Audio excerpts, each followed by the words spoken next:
Les Maliens sont très fâchés contre les Ivoiriens. En tout cas, écoutez cette vidéo et on revient juste après. Ils nous ont traités de tout de façon verbale. Jusqu'à ce qu'ils ont amené des problèmes sociopolitiques dans le football. Pendant ce temps, au début de la CAN, nos supporters ont été humiliés pendant 72 heures. Le Mali et la Côte d'Ivoire. Entre le Mali et la Côte d'Ivoire, ça c'est de la honte monumentale. C'est pas une honte de quelques jours. Ça c'est une honte monumentale. Ça c'est monumental. Ça va rester dans les annales pendant des siècles. Tout ça là, c'est à cause de nos joueurs. La famille, moi je fais partie de ceux qui pensent que si les Ivoiriens passent leur temps à taquiner les Maliens, c'est parce qu'il y a déjà attachement. Et vous savez que l'attachement là est né lors de la CAN qui s'est réalisée en Côte d'Ivoire. Et je tiens aussi à préciser que le Mali n'est pas le seul pays avec lequel la Côte d'Ivoire a créé l'attachement. Le Mali n'est pas le seul pays. Il y a le Maroc, il y a le Cameroun. Alors on ne voyait pas toujours sur un angle négatif l'attachement qui se crée entre ces pays-là parce que à travers ça aussi, ça crée des relations amicales, des relations fraternelles entre nations. Donc sachez que c'est également une bonne chose. Et d'après quelques recherches que j'ai faites, je me suis même rendu compte que c'est le Mali même qui est la cause principale de cet attachement-là. Il y a un comédien malien qui avait pris un mouton, il a recouvert du drapeau ivoirien pour, vous voyez un peu. Et c'est comme ça que tout a commencé. Et je pense qu'avec le Cameroun, c'était même la même chose pratiquement. Mais sauf que les Camerounais avaient pris le drapeau ivoirien pour brûler. C'est comme ça que l'attachement a débuté entre chaque nation. Donc, il y a toujours eu un élément déclencheur qui a fait en sorte que la Côte d'Ivoire réplique. Et ce que vous ne savez pas, c'est que les Ivoiriens, eux, ils ont le cardio. Ils ont le cardio. En Côte d'Ivoire, il y a beaucoup de jeunes qui prennent le métier d'influenceur comme étant un travail noble. Ça signifie que le fait de clasher, parler des buzz, créer des polémiques, ça fait partie de leur métier. Donc, raison pour laquelle ils ne se fatiguent pas. Contrairement aux Maliens que eux, ils ont les boutiques, ils ont les commerces.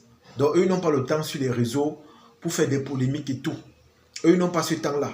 Vous allez rarement voir un Malien bavader ou encore faire un clash sur les réseaux. Donc, ce qu'ils ont débuté lors de la CAN en prenant le drapeau ivoirien pour mettre sur un mouton là, a été l'élément déclencheur de cet attachement. Mais sauf que les Ivoiriens sont immatures, ils sont des gens adorables, ils sont des gens qui ont le cardio pour faire les clashs. C'est la raison pour laquelle vous allez même voir, lorsqu'ils font le clash Cameroun-Côte d'Ivoire, ils disaient toujours aux gens qu'il y a ceux qui vont payer les pots cassés, comme le Gabon, le Tchad ou encore le Mali. Parce qu'en faisant des clashs, ils auront tendance à lancer des pics à ces nations-là. Et bizarrement ou encore malheureusement, ces nations ne sont pas des nations qui sont préparées tout le temps pour répliquer ou encore pour dire réellement ce qu'ils pensent. Et pourtant, les Ivoiriens, eux, ils ont les mots. Ils ont les mots. C'est comme le Cameroun, ils ont le répondant. Peu importe ce que tu vas les faire, ils vont toujours dire des choses qui vont te choquer. Ils connaissent faire des recherches pour avoir des sujets vraiment piquants. C'est ça qui fait leur particularité. Donc du coup, les pays qui veulent toujours les clasher ou encore s'attaquer à eux, moi je pense qu'ils doivent bien se préparer. Ils doivent bien chercher les stratégies qu'il faut. Parce que quand tu passes sur TikTok, il y a des Ivoiriens qui ont créé des concepts essentiellement pour répondre aux autres. Les Ivoiriens sont trop patriotes, ils aiment tellement leur pays au point où, lorsque tu te lèves pour faire une vidéo, pour te moquer d'eux ou encore de leur pays ou encore de leur territoire, ils ne supportent pas ça. Ce n'est pas un Ivoirien qui va se lever, ce n'est pas deux, ce n'est pas trois, ce n'est pas quatre. Mais c'est tout un groupement qui vont se lever pour défendre leur pays et qui vont aussi chercher d'une manière ou d'une autre à t'humilier. Donc, raison pour laquelle, avant de les clasher, soyez-en sûrs que vous avez le répondant et le cardio. Parce qu'eux, ils ont ça. C'est un peu comme les Camerounais. Les Camerounais sont des gens trop fiers. Ils sont des gens qui aiment challenger. Ils sont des gens qui aiment relever les défis. Vous avez vu ce qui s'est passé avec l'histoire de Malox et des Bordeaux. Ils ont voulu relever un défi pour prouver leur force ou encore leur vivacité aux yeux du monde. Mais sauf que, quand on parle de solidarité, il n'y a pas match. On n'a pas le niveau de la Côte d'Ivoire. Mais le défi a été lancé et les Camerounais n'ont que retenu la seule journée là où on a fait ces 3 millions ou 4 millions de vues. Ce n'est que cette journée là qu'ils ont retenu. Le reste, la suite des vues. Ce n'est plus leur problème. Et c'est un peu ce qui va se passer lors de la CAN. Le match le plus important attendu lors de la CAN, c'est Côte d'Ivoire-Cameroun. Et si ce jour, le Cameroun gagne la Côte d'Ivoire, eux, ils ne veulent même pas savoir si les Camerounais vont gagner la CAN ou pas. Pour eux, ça sera comme une finale. Ça sera comme, ça sera comme l'élément déclencheur ou encore cet élément-là qui va mettre fin au débat Côte d'Ivoire-Cameroun qui est le plus fort. Et je pense que, comme j'ai dit hier, si la Côte d'Ivoire gagne, peut-être que les Camerounais vont remplacer les Maliens. Ça sera l'anniversaire national et international. Parce que ça va parler fort. Ça va faire le boucan.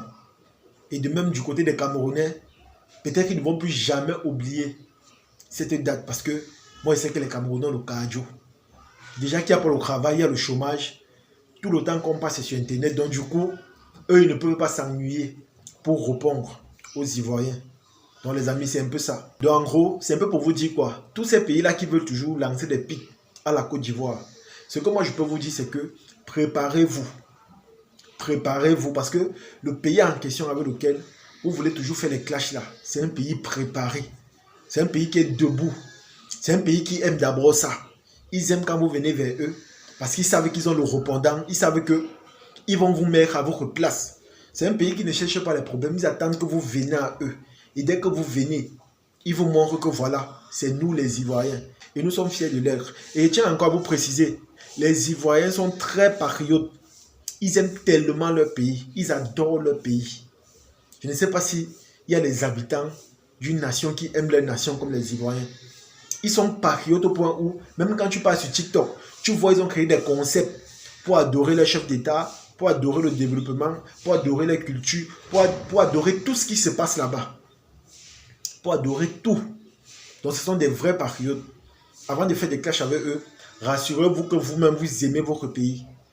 Parce que le fait pour eux d'aimer leur pays leur pousse à aller au-delà, à repousser même leurs limites. Au point où, lors des clashs, ils iront faire des recherches. Vous avez un peu vu ce qui s'est passé avec l'anniversaire de 1 an de défaite du Mali. Ils ont pris des affiches, des panneaux publicitaires, mais dans toutes les villes. Je dis bien dans toutes les villes. Moi-même, quand j'ai vu ça, j'étais surpris. Je me suis dit que, mais, cette affaire-ci est vraiment sérieuse comme ça. Ils sont allés jusqu'à faire ça. Ils sont allés au-delà parce que eux, ils ne blaguent pas. Les choses que nous, on prend à la légère, eux, prennent ça au sérieux.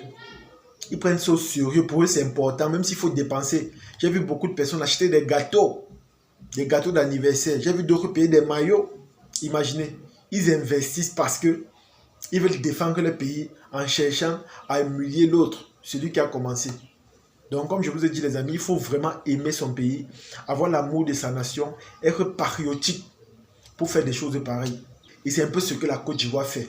C'est-à-dire défendre leur nation. Ceux qui viennent les taquiner, ils les mettent de côté. Ceux qui viennent les attaquer, ils les effacent. C'est comme ça qu'ils sont de nature. Ce sont des gens vraiment à qui, pour moi, honnêtement, je donne du respect.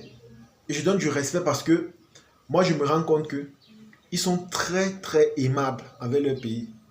Donc, la force qu'ils ont d'aimer leur pays leur pousse à être vraiment rigoureux dans cette façon de créer des attachements.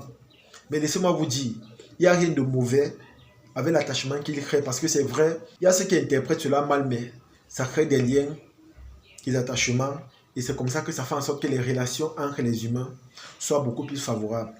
Donc c'est de ça qu'il s'agit. En tout cas les amis, c'est ici que se termine la vidéo. J'espère que vous avez aimé. J'espère que vous avez apprécié. Comme je vous ai dit, je vois les Maliens revendiquer chaque jour, manifester comme ils sont fâchés. D'autres rient même, d'autres prennent ça à la légère. Mais je vois d'autres qui prennent ça au sérieux. Et pourtant c'est l'attachement, le divertissement et l'humour. C'est de ça qu'il s'agit. En tout cas, partagez la vidéo et on se dit à la prochaine. Ciao.